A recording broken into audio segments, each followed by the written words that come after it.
नमस्कार, सोशल सितारे प्रोग्राम में आपका स्वागत है। मैं हूं आपके साथ अभितोष सिंह। मध्य प्रदेश में प्रोफेशनल एजुकेशन में Sardar Patel group of college ने अहम भूमिका अदा की है।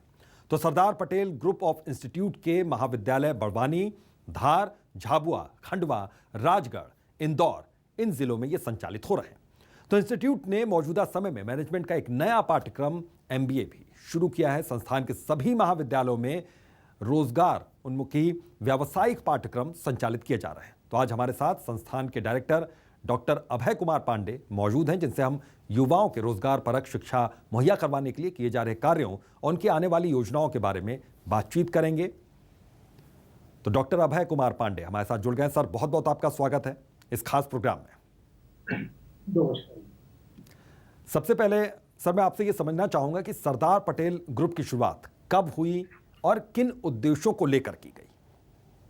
हमने सरदार पटेल ग्रुप पटेल कॉलेज की स्थापना 2006 में की थी। बड़वानी जिला आदिवासी ट्राइबल जिला, पिछड़ा और आर्थिक रूप से भी पिछड़ा हुआ है और यहाँ बच्चों को बहुत सी कठिनाई होती थी। कोर्सेज करने के लिए बच्चों को इंदौर और बड़े भोपाल, बड़े शहरों की ओर रुख करना पड़ता था, जिनका उन्हें फाइनेंशियली, आर्थिक रूप से और अन्य प्रकार की भी कठिनाइयां होती। इसी को देखते हुए हम लोगों ने एक ग्रुप की समान विचारधारा के 8-10 लोग हम जुड़े। तो हमने एक ग्रुप की स्थापना की कि शिक्षा के क्षेत्र में कार्य करना है। इसे देखते हुए हमने सबसे पहले टीचर ट्रेनिंग प्रोग्राम स्टार्ट किए थे। उसके बाद नर्सिंग, फार्मेसी और निरंतर एक पाठ्यक्रम स्टार्ट करते जा रहे हैं और भविष्य के लिए भी देखते हुए वेटनरी और हम प्रारंभ करने जा रहे हैं। यानी कि Sardar Patel group of institution ने व्यावसायिक शिक्षा के क्षेत्र में क्या क्या कदम उठाए हैं, क्योंकि दर्शकों की जानकारी के लिहाज से ये जानना बहुत ज्यादा जरूरी हो जाता है। तो हम लोगों ने ट्रेडिशनल कोर्स नहीं चला के व्यावसायिक पाठ्यक्रम जिससे रोजगार बच्चों को मिल सके, ऐसे पाठ्यक्रमों की स्थापना की। आजकल देखा गया कि बहुत से बच्चे डिग्री लेके घूम रहे पर उन्हें जॉब नहीं।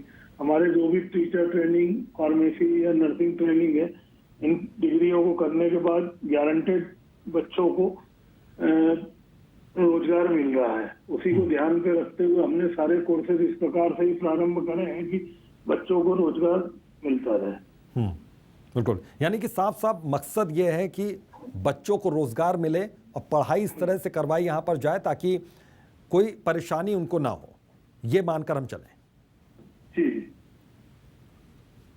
जी सर, एक चीज मैं ये समझना चाहूंगा कि कोविड के दौरान संस्थान की ओर से छात्रों को ऑनलाइन कक्षाएं किस तरीके से दी गई, किस तरीके से इसका संचालन हुआ और इसमें जो वहां के छात्र हैं, स्टूडेंट्स हैं, उनका सहयोग कैसा रहा, टीचर्स का सहयोग कैसा रहा, किस तरीके से इसका संचालन किया गया? हम लोगों ने कोविड हमारे लिए अदर इलाकों से हमारा इलाके में टिपिकल था, क्योंकि हमारे यहाँ ग्रामीण क्षेत्र है। बच्चों के पास इतनी मोबाइल ऑनलाइन फैसिलिटी उपलब्ध नहीं थी। मोबाइल देखा जाए क्योंकि सभी बच्चे हमारे यहाँ बैकवर्ड क्लास के आते हैं, ST ST के आते हैं, जिससे उनके पास सुविधा पर हमने अपने स्तर पे जो भी अपना एक सिस्टम बना के उन बच्चों को कंटिन्यूएशन जितना भी कोविड काल का ऑनलाइन क्लासेस या एक उनको ग्रुप में रखे कि आप इस गांव में हैं तो वहाँ वैसा उनको गाइड करके क्लासेस रेगुलर चलाते रहे कोविड का। उसका परिणाम है क्योंकि हमारे नर्सिंग की जो क्लासेस है उसमें ऑनलाइन एग्जाम नहीं हुई, ऑफलाइन गवर्नमेंट ने कराई, तो उसमें हमारा परिणाम 90-95% रहा। अदर कोर्सेज में, ट्रेडिशनल कोर्सेज में ओपन बुक एग्जाम हुई, वो अन्य, लेकिन नर्सिंग एक ऐसा विषय है जिसको बच्चे जो ट्रेनिंग लेके दूसरे क्षेत्रों में जाते हैं तो वहाँ पे उनको प्रैक्टिकल की ज्यादा जरूरत होती थी। इस कारण गवर्नमेंट द्वारा उनकी परीक्षाएं ऑफलाइन लेकर ही करी गई। उसका हमारी जो प्रयास था उसी कारण रिजल्ट इतना बेहतर आ पाया। बिल्कुल, और प्रयास यहाँ पर सफल होता हुआ दिखा। आपसे ये समझना चाहूंगा सर कि Sardar Patel group of institution की भविष्य की क्या योजना है, किस तरह की योजनाएं आप लोग बना रहे हैं? सर, वर्तमान में हम लोग, जैसे आपको पहले भी बताया, हम रोजगार से जुड़े कोर्सेज चलाते हैं। भविष्य में हमने यहाँ पे प्लानिंग कर रहे हैं आयुर्वेदिक कॉलेज डाला जाए और अभी मैं वर्तमान में जो सबसे पहले करने जा रहे हैं, हम वेटनरी डिप्लोमा प्रारंभ करने जा रहे हैं, जो इंदौर संभाग या MP में तीसरा कॉलेज होगा जो प्राइवेट में वेटनरी डिप्लोमा प्रारंभ करेगा। प्रायतः अभी तक जितने भी जगह वेटनरी कोर्स चल रहा है गवर्नमेंट में ही चल रहा है। बिल्कुल। तो ये इसकी शुरुआत होगी प्राइवेट, जब कॉलेज में इसकी शुरुआत होगी, इसको लेकर भविष्य की तैयारियां हो रही हैं क्या? अब जो अभिभावक हैं, जो वहां पर स्टूडेंट्स हैं, उनके संज्ञान में आ गया है कि आप ये कोर्स शुरू करने जा रहे हैं? उनको जानकारी मिल रही है? जानकारी अभी कोर्स स्टार्ट होता है जब देते हैं, हम उसके पहले से हमारी अपने स्तर पे तैयारी पूरी कर रखी है। जुलाई से कोर्स, हमें उम्मीद है कि जुलाई से गवर्नमेंट से मान्यता एक चरण हम पार कर चुके हैं और अगले चरण के लिए हम प्रयासरत हैं। इसकी सफलता हमें जुलाई अगस्त तक मिल जाएगी। जैसे ही गवर्नमेंट से अनुमति मिलेगी उसका व्यापक प्रचार प्रसार वो बच्चों में, क्योंकि कोर्स बहुत कम पैमाने पे वेटनरी कॉलेज है, तो गवर्नमेंट तरफ से भी इतनी वो जो एग्जाम होती है उसमें सारा प्रकाशित हो जाता है, तो वो ऑटोमेटिकली की जो करने के इच्छुक है बच्चे उनके तक जानकारी पहुंच जाती है। बिल्कुल। आपके कोर्सेज यहाँ पर युवाओं को अपने पैरों पर खड़ा करने में सहयोग भी कर रहे हैं। मैं ये समझना चाहूँगा कि इसके अलावा क्या कोई और पाठ्यक्रम आप शुरू करने वाले हैं या शुरू करना चाहते हैं? उसमें थोड़ा सा वक्त अगर हो तो भविष्य में हम आयुर्वेदिक कॉलेज का प्लान कर रहे हैं। उसका वो हमारे लिए लंबे समय 2 साल की अवधि का है। अभी हम उसके लिए जुलाई से हॉस्पिटल स्टार्ट कर रहे हैं। हॉस्पिटल स्टार्ट करने के बाद 2 वर्ष का समय लगभग कॉलेज की परमिशन में लगता है, क्योंकि उसमें सर्वप्रथम आयुर्वेदिक हॉस्पिटल का संचालन किया जाना है। तो वो 2 वर्ष आगे की हमारी प्लानिंग में है कि हम आयुर्वेदिक कॉलेज स्टार्ट करें, और इसके लिए व्यापक लोग विद्यार्थियों से भी हमको फीडबैक मिल रहा है कि इस क्षेत्र के लिए जरूरी है। अभी आयुर्वेदिक कॉलेज इंदौर में है और भोपाल में, जैसा पुराने कोर्सेज में हमने स्टार्ट कर रहे थे तो उसमें भी यही रहा था। बिल्कुल। आयुर्वेदिक कॉलेज की स्थापना आप करने जा रहे हैं, उसकी शुरुआत करने जा रहे हैं। आयुर्वेद को लेकर किस तरीके से भविष्य यहाँ पर देख रहे हैं और रोजगार के लिए क्या अवसर फिर पैदा होंगे स्टूडेंट्स के लिए?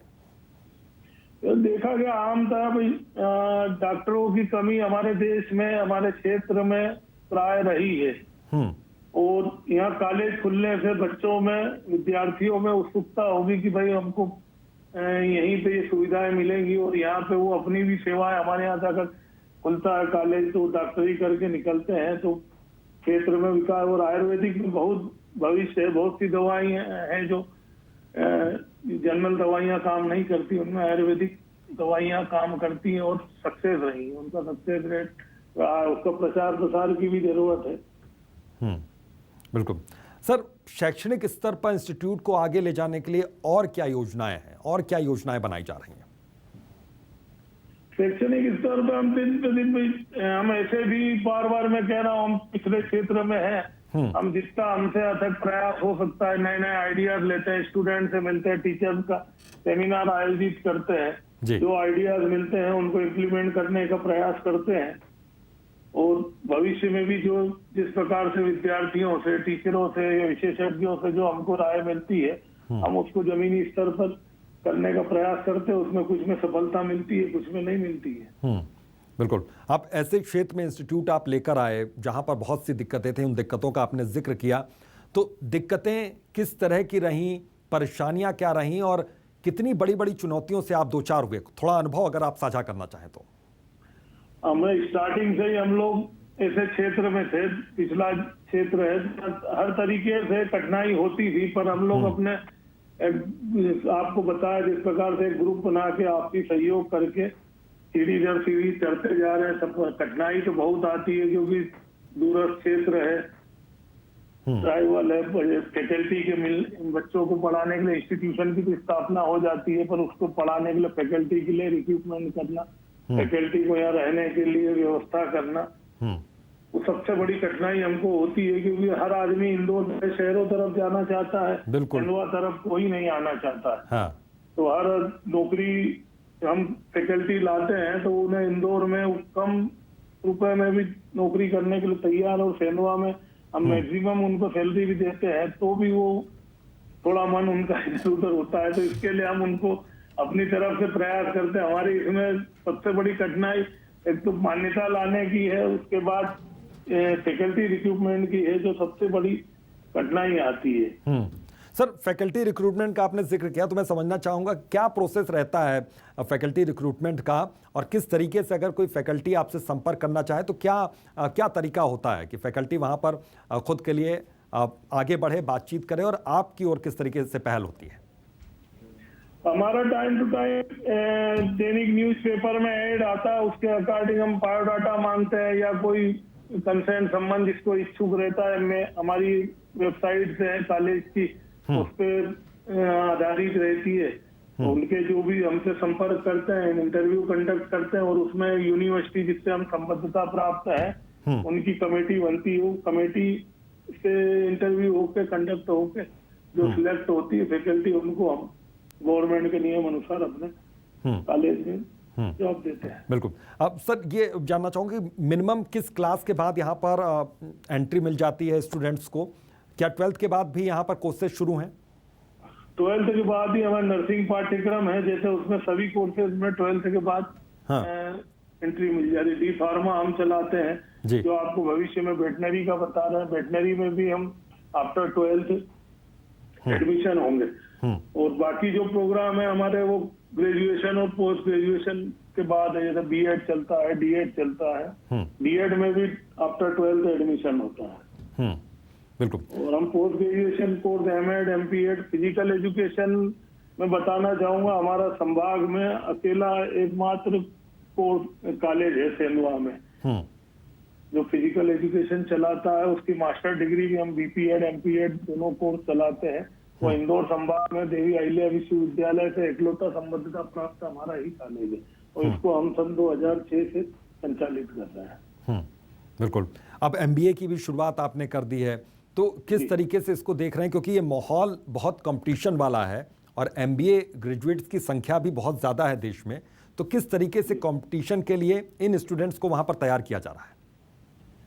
अभी हमने लास्ट ईयर से ही एमबीए में पाठ्यक्रम स्टार्ट किया है, पहला ही साल है जी। उसमें बच्चों के हम वही जो शुरू से आपको बताते आ रहा हूँ कि बच्चे जो हमारे यहाँ से ग्रेजुएट होके निकले हैं, उन्हीं की डिमांड रहती थी कि सर ये भी एक जॉब ओरिएंटेड कोर्सेस है, तो उसके लिए हमने एमबीए स्टार्ट किया है और अच्छा रिस्पांस मिला है। तो आने वाले सालों में हम कंपनियों से हमारा टाई अप चल रहा है, जो भी कंपनियां रिक्रूट करेगी, रिक्रूटमेंट चालू होगा लास्ट टाइम में, उनके जब बच्चे एंटर करेंगे अपने फोर्थ टाइम में, जब हम कंपनियों को इनवाइट करेंगे और उनके जॉब के से रिलेटेड जो भी बातें हैं वो उन्हें दिखाएंगे। बिल्कुल। इस क्षेत्र में कॉलेजेस शुरू हुए, बहुत से क्षेत्र में आपने विस्तार किया है, तो और विस्तार भविष्य में करने की योजना है सर अलग अलग जगहों पर? अभी हम जैसा हमारा प्लान बेद हम बड़वानी से स्टार्ट हुए थे, हमने झाबुआ जिले में भी हमारा कॉलेज है, वहाँ टीचर ट्रेनिंग और नर्सिंग ट्रेनिंग चल रहा है। हाँ। अभी हमने हाल ही में सनावद में कॉलेज स्टार्ट किया, वहाँ graduation post graduation course start किए, और भविष्य में जैसा मौका मिलता जाएगा हमारी तरफ से प्रयास है कि जितना प्रचार प्रसार, और हम ग्रामीण क्षेत्र पे ज्यादा फोकस कर रहे हैं। हम शहरी क्षेत्र पे अभी तक जितने इंस्टीट्यूशन है हमने सब ग्रामीण क्षेत्रों में स्थापित करे हैं कि जो जरूरतमंद हो, शहर में तो सबको मिल जाता है, पर हमारी प्राथमिकता है कि जो ग्रामीण क्षेत्र में पिछड़ा हुआ है तो वहाँ जरूरतमंद लोगों को और कम से कम शुल्क में सुविधाएं उपलब्ध कराई जाए। बिल्कुल। तो भविष्य की प्लानिंग है, अलग अलग जगह है हमारा, जैसे जैसे स्टार्ट होता जाएगा। अभी 5 जिलों में हम काम कर रहे हैं, हो सकता है अगले 1-2 जिलों में और प्रारंभ करें। बिल्कुल, 1-2 जिलों में और शुरू कर सकते हैं।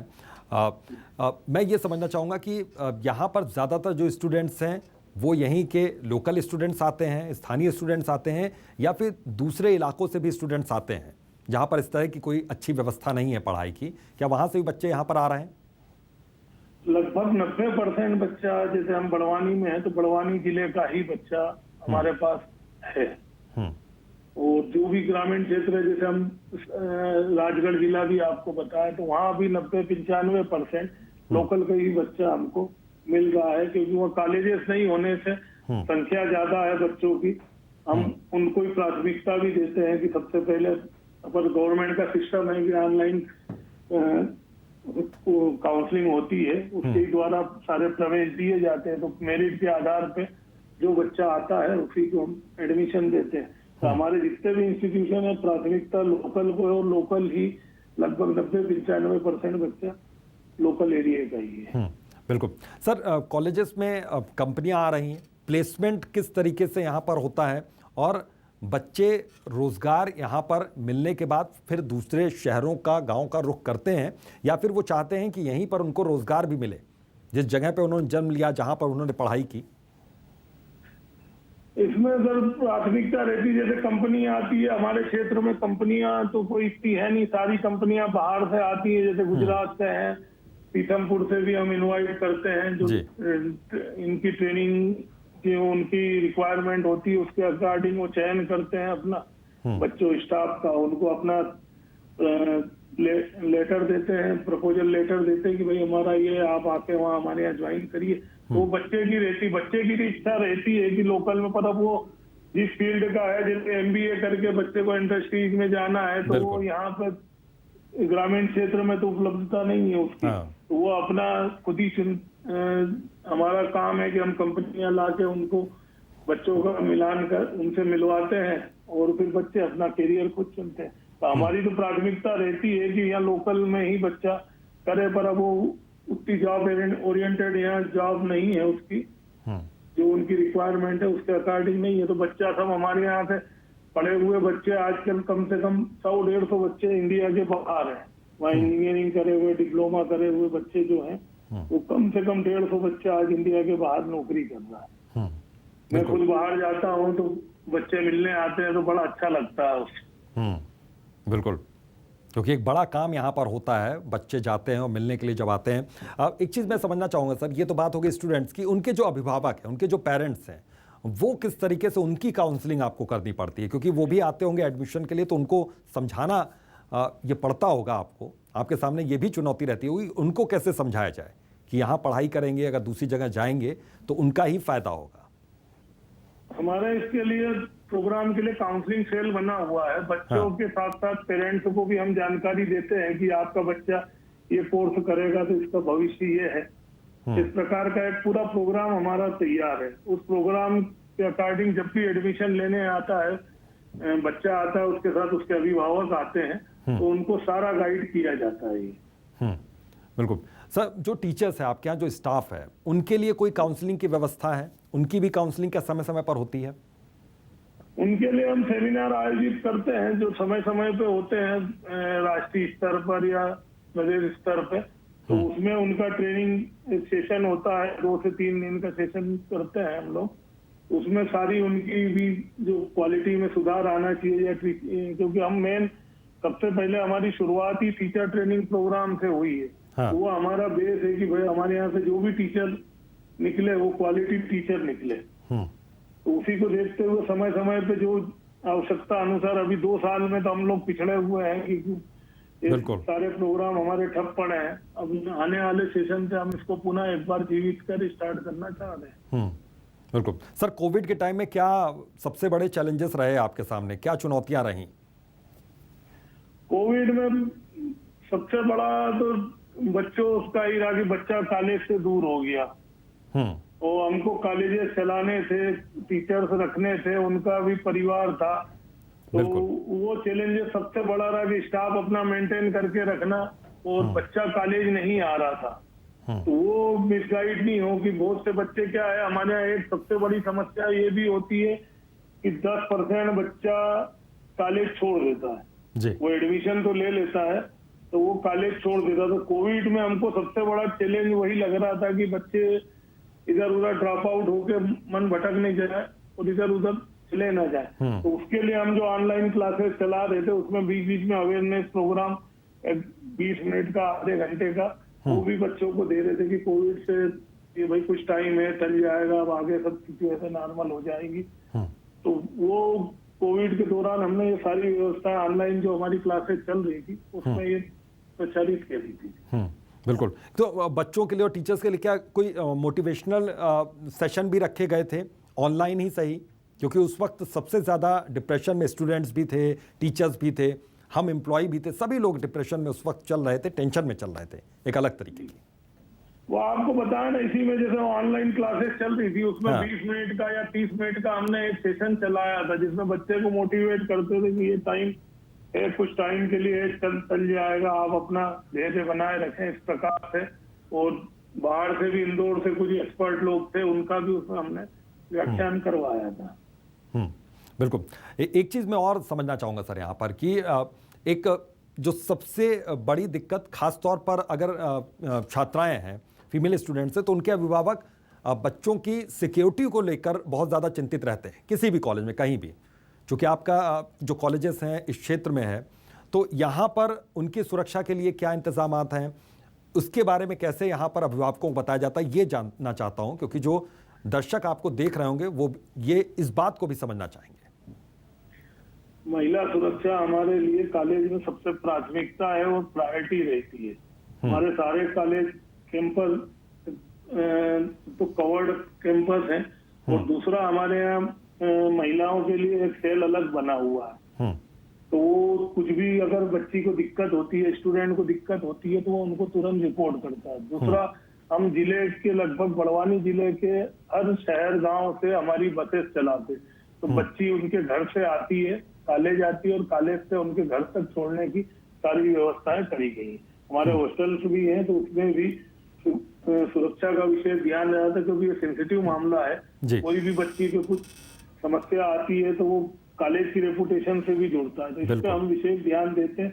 और बाकी आज तक कोई ऐसी समस्या छात्र, क्योंकि हमारे यहाँ जो नर्सिंग है, नर्सिंग में 90% बच्ची यहाँ पढ़ती हैं, छात्र स्टूडेंट है, तो उसका तो हमें विशेष रूप से ध्यान रखा है हमने, और भविष्य में भी रखेंगे। बिल्कुल, और शुरुआत से ही आपने वो सिस्टम भी बना रखा है कि ध्यान रखा जाए सिक्योरिटी को लेकर।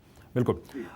एक चीज़ मैं और समझना चाहूँगा यहाँ पर कि खेल कूद को लेकर क्या व्यवस्था है यहाँ पर, क्योंकि स्पोर्ट्स भी बहुत ज़्यादा ज़रूरी हो जाता है पढ़ाई के साथ साथ। हमारी सारी क्लासेस जो चलती हैं उसमें एक स्पोर्ट्स का 50 मिनट का एक अलग से करा गया है। जो बच्चे फिजिकल बाहर ग्राउंड में खेलना चाहते हैं या मेंटली रूप से जो इंडोर गेम्स हैं, तो उसकी सारी व्यवस्था करी गई है। और आपको मैंने बताया है, जैसे फिजिकल एजुकेशन में हम 2006 से काम कर रहे हैं, 16 साल से हमारा इंस्टीट्यूट फिजिकल एजुकेशन को रन कर रहा है, तो वो अवेयरनेस तो हमारे यहाँ हर उसमें स्पोर्ट्स टीचर और इनकी व्यवस्था करी गई है।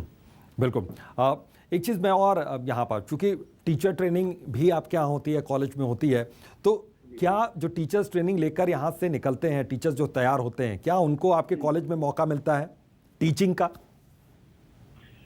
तो सीनियरिटी के हिसाब से हमारा क्या, जो एनसीटी पाठ्यक्रम जो बनाता है टीचर ट्रेनिंग का, उसकी गाइडलाइन में अगर बच्चा आता है तो हमने आपको बताया कि आवेदन मांगते हैं अगर वो एलिजिबल होता है। पर बेसिकली मैंने जो देखा गया है कि हमारे यहाँ से जितना भी आज तक, मतलब हम 2006 से चला रहे हैं, तो कम से कम 1500 टीचर ट्रेनिंग लेके जा चुका है। और सारे जॉब में है, कहीं भी गवर्नमेंट जॉब में भी है। कम से कम 300 टीचर हमारे यहाँ से जो बीएड करके गया है वो गवर्नमेंट जॉब भी कर रहा है। जो गवर्नमेंट की पात्रता परीक्षा वर्ग 2-3 होती हैं, उनमें क्वालिफाइड करके कम से कम 300 बच्चा, ये अधिकृत तो नहीं है पर इससे ऊपर ही होगा। तो टीचर जो बीएड करता है, तो वो टीचर की तो आज जरूरत इतनी है। हम खुद ही आपको बताया कि हम खुद उस समस्या से जूझते हैं कि यहाँ टीचर लाना बड़ी बात होती है। बिल्कुल। तो जितने भी टीचर ट्रेनिंग है वो तो सब जो जॉब ओरिएंटेड कोर्सेज है, तो इनको तुरंत जॉब मिल ही जाती है। बिल्कुल बिल्कुल। सर बहुत बहुत शुक्रिया अपना कीमती वक्त साझा करने के लिए, अपना अनुभव साझा करने के लिए, और उम्मीद करते हैं कि दर्शकों को बहुत सी जानकारियां यहां पर मिली होंगी। तो आज के लिए सोशल सितारे में बस इतना ही। देखते रहिए न्यूज़ 24 मध्य प्रदेश छत्तीसगढ़।